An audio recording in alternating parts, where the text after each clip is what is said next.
Welcome to another episode of Made in Sullivan County, where we visit places that you ask yourself, I wonder what they make in that building.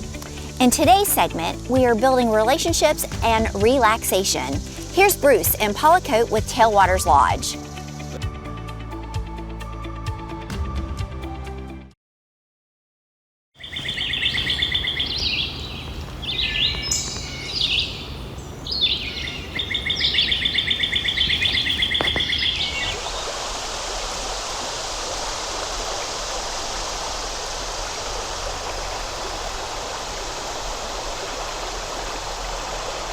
I'm Bruce, and this is my I'm wife. Paula Coat. We've been married 37 years, and we're the owners of Tailwaters Lodge.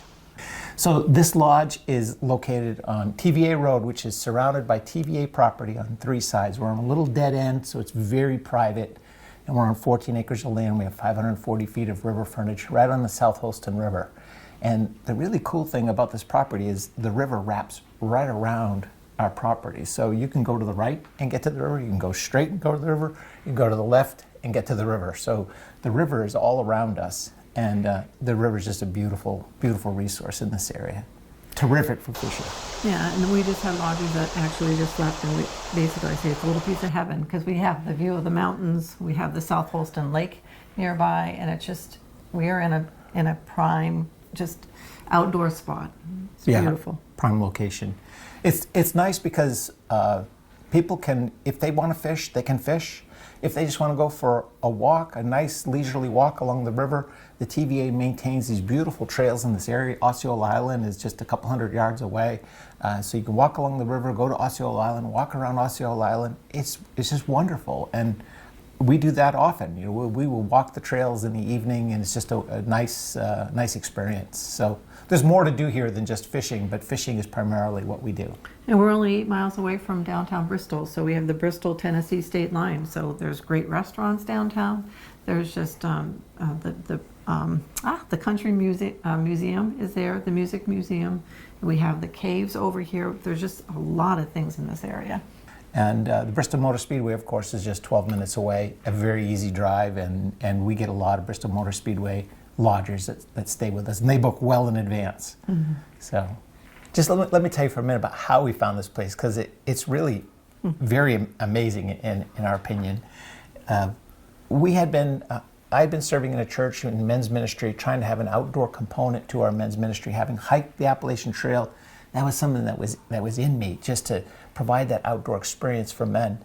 And so we had been looking, and it turned, long and short of it is, it wasn't going to work out within the church. So Paul and I said, you know, we've often thought about having a bed and breakfast and, you know, doing this. Well, let's just do this on our own. And so we decided we're going to start looking on our own. And some friends had told us about coming up here to the Watauga River and to the South Holston River. And we had come up here and enjoyed it. Oh, this is wonderful. This is wonderful. And then we started looking for properties, and we found one, you know, kind of that was too hot, one that was too cold kind of thing. And then we were getting a little disappointed, and I was like, oh, you know, it just doesn't seem to be something that we can find. And one early morning before I went to a men's group meeting, I was Googling and looking for properties, and this property popped up. And I looked at it and go, well, I've never seen this property before. And, you know, so I'm looking at it, and now Paul and I had just been up here 4 days earlier, Veterans Day weekend, enjoying this whole area, having never been here before, and saying, oh, I feel like this was wonderful. We were sitting on the picnic table enjoying it. We had fished in the river. So I never saw this property before. And so I Google Earth it. You know, I have Google Earth, it goes, pulls it right in. And it pulls it in, and I go, that's right where we were. We were just there 4 days ago. Mm-hmm. We didn't even know this place existed. And how many times local folks say, I didn't know you were back here. Well, we didn't know this was back here. And even though we had just been here. So seeing this for sale, a couple hours later after the meeting, I told Paul, I said, Paula, we had to go look at this property. I said, I think this is it.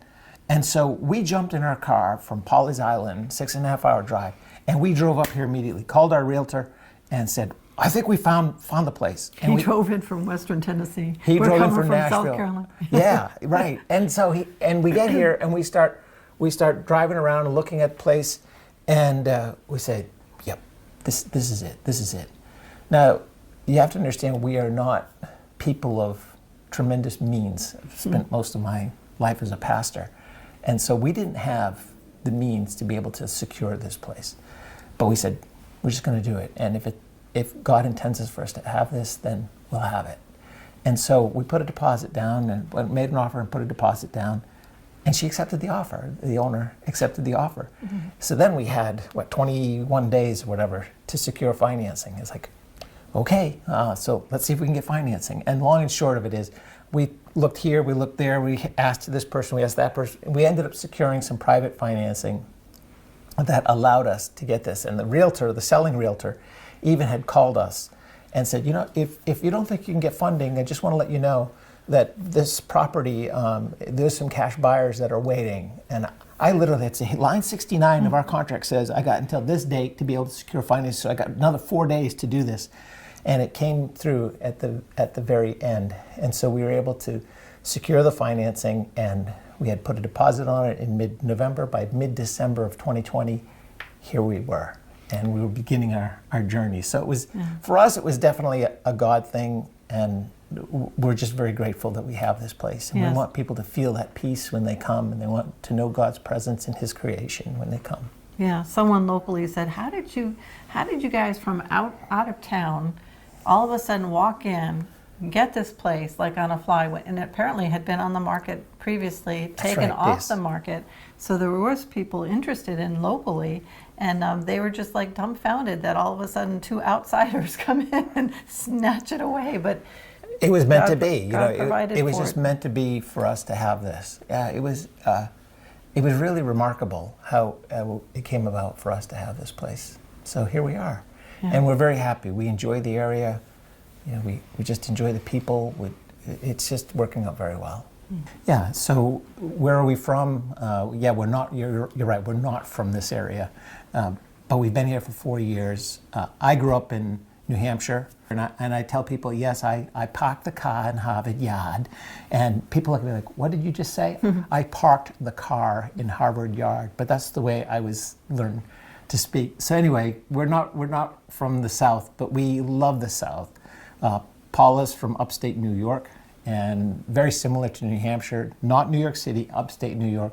This is just a wonderful area. It's a tremendous resource in here with the mountains, the lakes, the streams. Like Paula said, South Holston Lake is right here. I mean, you can walk to the dam, and it's a beautiful view. And it's all right here at our fingertips. The northeastern Tennessee is just a wonderful area. When we come back, Bruce and Paula discuss activities, food options, and how you can do nothing but relax.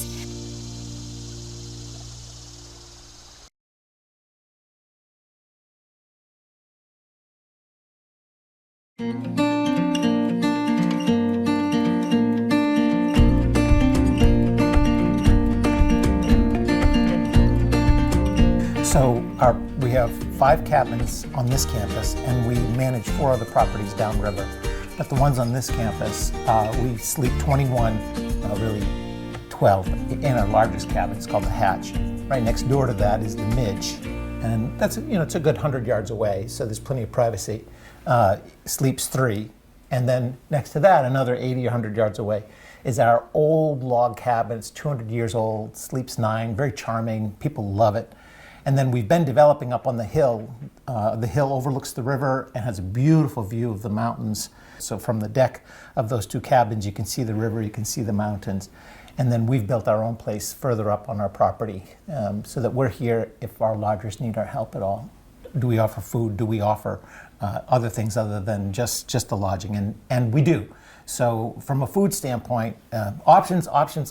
So people have the freedom to choose. They can come and just do their own thing, go to Food City, the local supermarket, and get whatever food they want. We have gas grills and we have fire pits, and they could just do their own thing. All the kitchens are well appointed, so it's a home away from home. So you could actually just bring your own, especially dietary needs. If people have a certain diet, they can buy the food, bring their food, and then cook it here. It's one thing lodgers who have stayed with us say repeatedly, and I take no credit for this. This is all Paula. Mm-hmm. they say, your kitchen's just so well appointed. You have the spices and you have this and you have that. Everything is provided. So it's nice when people come. We want this to be a hassle-free experience for them. So if they do want to do their own thing, well, they don't have to buy another container of oregano or another, this spice or that spice. It's provided for them.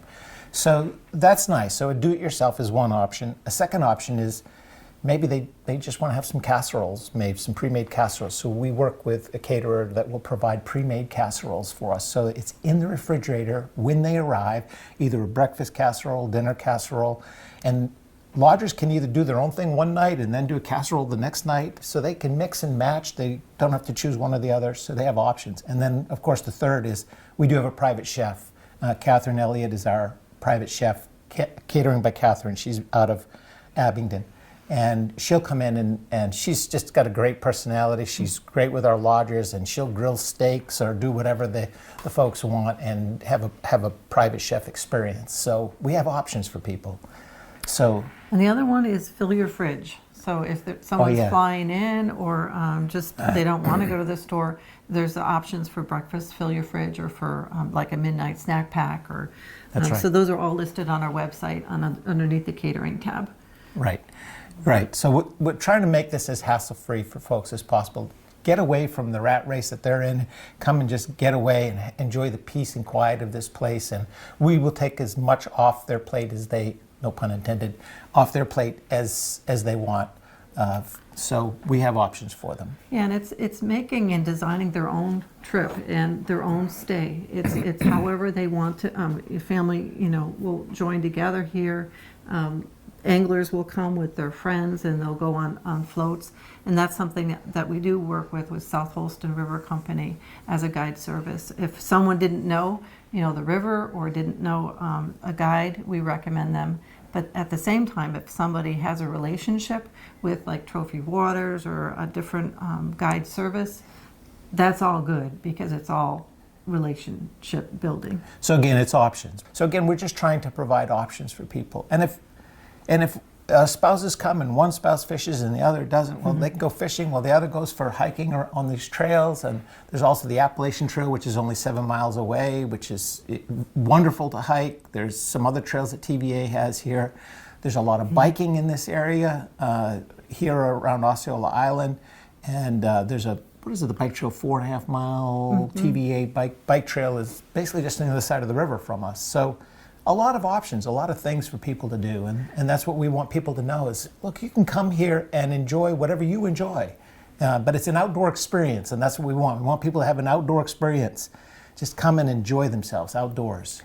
In addition to the fishing, of course, and the hiking and the biking and the boating on the lake is birding, just coming and enjoying the birds. Osceola Island has buffleheads that migrate here from, I think they migrate from as far as Alaska. Buffleheads are the coolest little ducks, little white and black little ducks that are divers. Paula says they look like marshmallows. They pop up out of the water and they pop up. But they are really cool, and we've named all of our cabins up on the hill after birds. So we have Bufflehead Cabin, we have Osprey Cabin, and if you've not seen an osprey on this river, dive down after fishing, sploosh. When you're out there wade fishing, and it might be in the early evening when the sun is beginning to settle, and then all of a sudden you see this osprey come down and just bang into the water and come up with a fish. I get so mad at that bird for being able to catch the fish that I should have caught. But no, nevertheless, it's wonderful. And of course, bald eagles, and you'll see bald eagles that will bother the osprey to the point where it will finally drop the fish, and eagles often hunt that way. They'll just follow around an osprey, let the osprey do the hunting, and then they'll steal the fish from the osprey. So that's just really enjoyable to watch. And then, of course, the herons. The herons are probably the best fishermen out of anybody. There should be a great blue heron fishing award that we offer because they are just terrific and terrific fishermen. And it's just enjoyable to see all the birds in the area. And of course, the cardinals and the bluebirds. And I saw an orange tanager once, which you rarely see, but I look up there in the pine tree and all of a sudden there's this orange scarlet tanager. And I'm not much of a birder, though I've become more of a birder since hiking the Appalachian Trail. And And so there's that in this area. And we've seen people come up and down our road with their binoculars and they're looking at birds that are around Osceola Island and looking at the birds. Well, so folks can come and stay with us and enjoy birding, just enjoy seeing all the birds. In the morning time, especially this time of year, out in front on this cabin, you sit out there in the morning with a cup of coffee, and there's just this cacophony of sound in the forest. All these birds, it's just wonderful. And I've been listening to a turkey gobbling across the river every morning and sometimes in the afternoon. So it's wonderful. After the break, an Appalachian Trail experience of a lifetime. You're watching Made in Sullivan County on Power 7.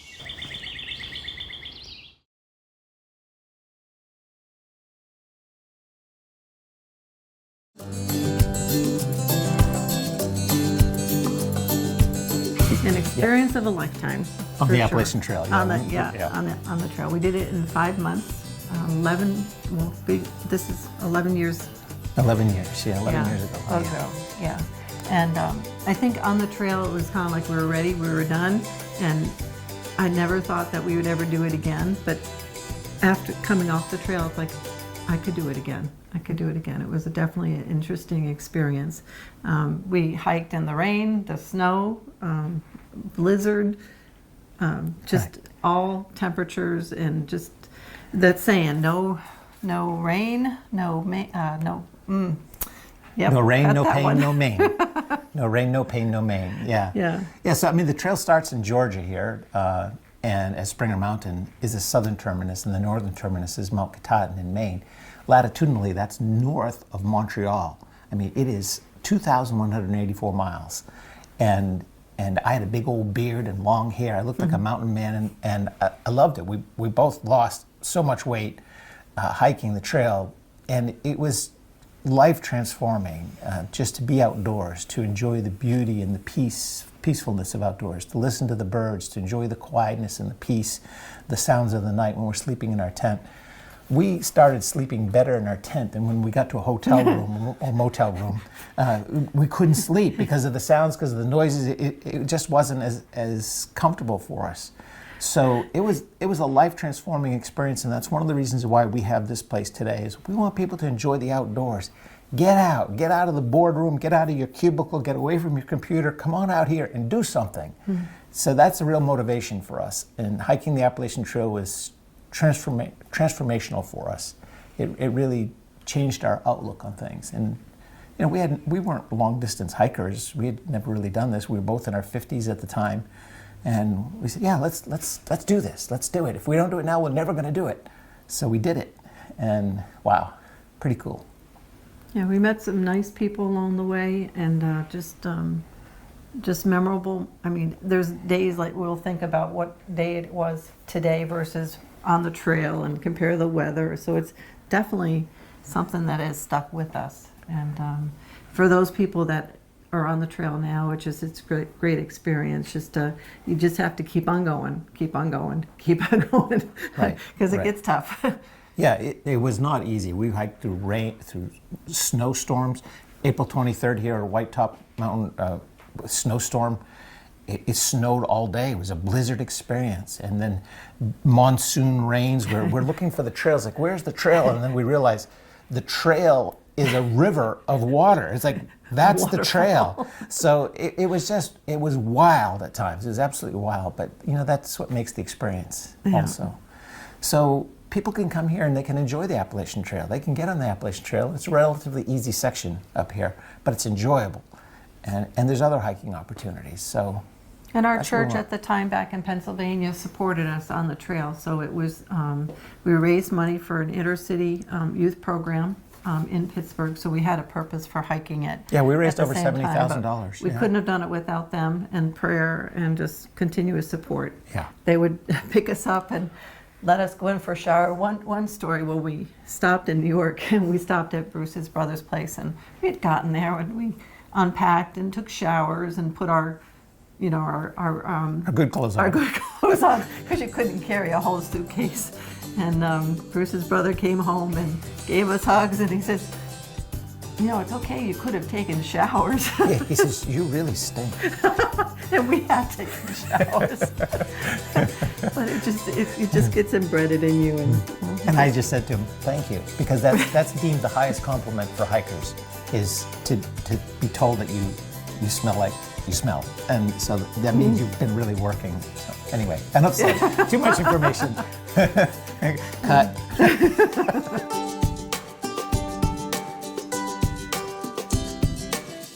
When we come back, Bruce and Paula explain why locals want to stay close to home, but not too close.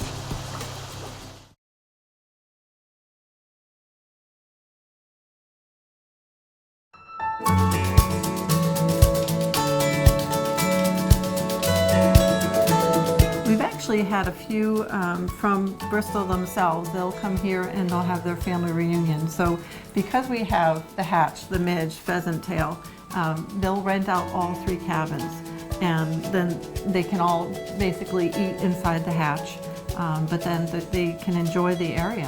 Why would people who are local want to come here? Well, it's because it's just so available. You can just come and do your thing and not have to worry about cleaning up, not have to worry about... Wait. They can just come and have fun, and they're instantly in a very peaceful setting. They don't have to drive anywhere. They can just walk out their door and go for a walk or go fishing, and it's all just right here, walking, short walking distance, just a couple hundred yards here, a couple hundred yards there. So that's what's convenient. So if someone lives in the city of Bristol and they still got to get in their car and come out here, and if there's a group, then there has to be a troop movement of various cars to come out here. Well, just come here for a weekend and just park your car and walk out your door and just enjoy the place, just enjoy the area. And they can get away without having to be so far away that they're disconnected from their home base. So it's far enough away, and we're secluded on a private road, that they are able to get away without having to pack up their car with everything and drive several hours and be tired when they get there. And it doesn't have to be a troop movement. If they forget something, they can just drive back home and get it and come back, and we've had that happen with some of the reunions. So that's the nice thing, is that they can get away locally, and it's an easy getaway for them. After the break, what's next for Tailwaters Lodge and some final thoughts. You're watching Made in Sullivan County on Power 7.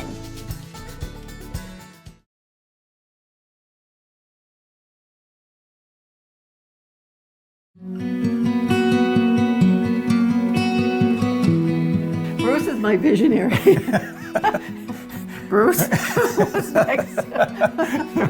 So I mentioned briefly that this cabin, which is right outside this gift shop here where we're located, sleeps 21, but what we're going to do is add a 4-bedroom addition to it, and then tear down a wall to make a big open area so that groups can get together. We want to be able to do spiritual retreats, corporate retreats. We want groups to be able to come and enjoy a meal together, enjoy time together. And we can do up to 16 right now in one sitting for meals, but it's a little tight, so given our campus and what we can accommodate campus-wide, which is close to 40, we can't get 40 people eating all at the same time right now.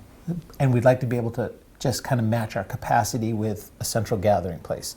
So that's on our radar to accomplish in the next 12 months. In addition, we have 2 more cabins that we want to build up on the hill. We're approved by the county to do that.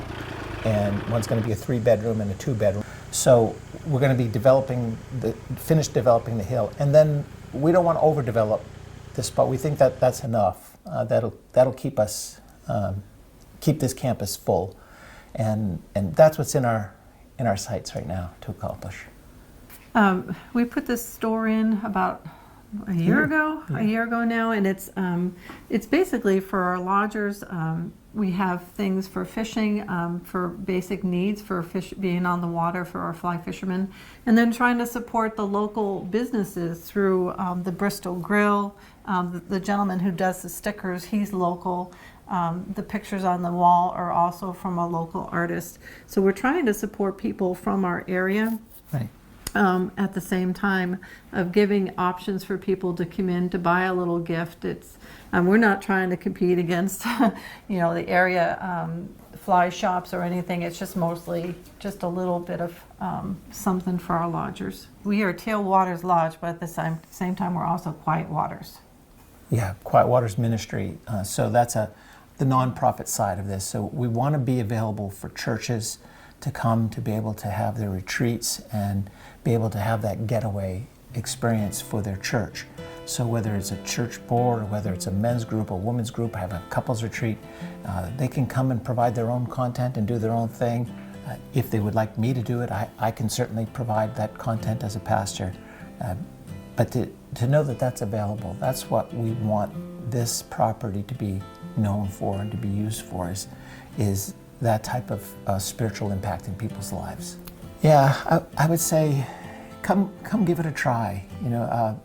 Think about for anyone who's watching this now, I would say, think about your life right now, how busy it is, how harried it is, how crazy, how difficult it is for you to unplug. But to ask you, think about how important it is to have that getaway, even if it's just for a couple of days, to be able to get away, to be able to just relax and just listen to the birds and go for a walk and catch a few fish and just enjoy yourself and just relax. We live in such a busy, busy world, and I'm guilty of it myself. People ask me, oh, do you do some fly fishing? Well, I used to, and then I bought a fishing lodge. It's like I never have time any longer. So for those people who are so busy and just haven't had that time to get away, just come and let the stress melt off, because it will melt off. You're not going to hear any sounds here other than nature sounds. Rarely do you hear a car way off in the distance, but we're in a secluded little spot in the northeast corner of Tennessee, and it's a nice little place to come and rest.